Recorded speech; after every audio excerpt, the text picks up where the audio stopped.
In the previous set of videos, we have performed modeling and simulation of a DDR4 parallel bus system. In that simulation, we have analyzed DDR4 pre-layout interface without considering power distribution network or PDN. In this series, our goal is to perform modeling and simulation of power-aware Topology Explorer system SI tool. So let's get started.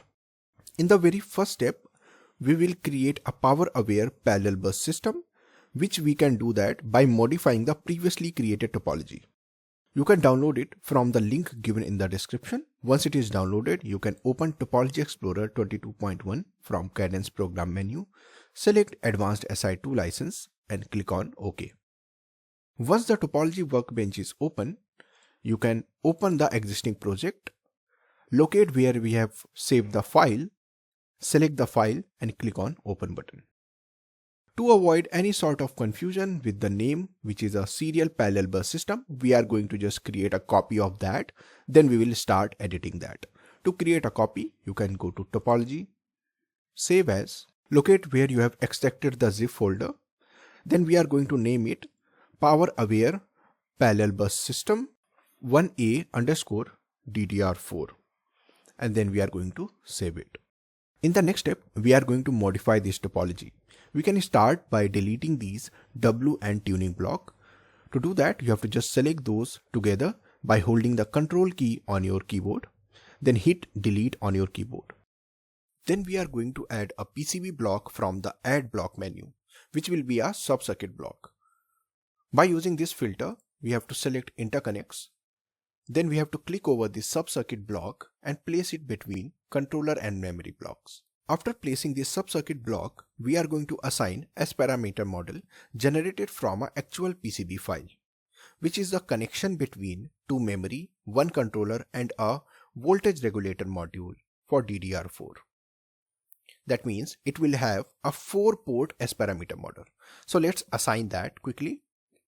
To do it, you have to double click over sub-circuit block and it will direct us to Edit Properties window. As you can see, it has default model assigned as of now, which is spice pba.sp file. We are going to replace it with the new S-parameter model. To do that, you have to click over this Edit button. Now we have to locate the S-parameter model, which is shared with the project file for DDR4 decaps, 2 memories and 5 GHz .circuit extension file. You have to select it and click over Open.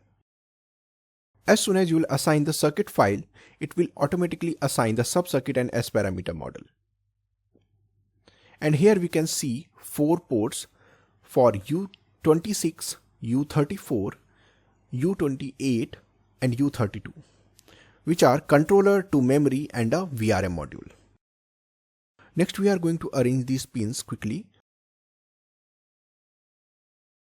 In the next step, we are going to view S parameters of DDR4 PCB that we have assigned to this circuit block. First, we are going to fit this entire topology. To do that, we have to click over this Zoom Fit button. Then we are going to select the sub-circuit block and here we'll get View S parameter button. We have to click over that and it will direct us to BNP viewer. Now this viewer will show us all the return losses for the S-parameter ports, as you can see here. Before proceeding further, we are going to select the log scale for y-axis. To do that, you have to just make sure you have selected that. Right click on the plot and select Show y-axis in log scale. Now we are going to see how we can apply different filters to see the results for return losses, insertion loss and crosstalk between different ports. To do that, you have to just go to S1 IMP, right click here, go to channel filter and it will direct us to channel filter window. Now here we have to just uncheck all the filters and just select plus 1.2 volt, which is a power port, alright, which will have 4 ports in this entire channels. And make sure you have selected return loss and uncheck insertion loss and crosstalk as of now and click on OK button. Once you will do that, you will get the return loss for the power ports, which will be on U34, U26, U32 and U28. Alright.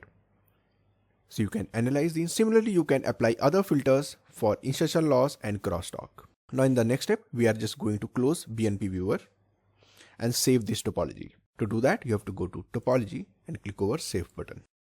In the next video, we are going to add the VRM block here and assign electrical model to it. For more tutorials, visit us at resources.emaeda.com and don't forget to like and subscribe our YouTube channel.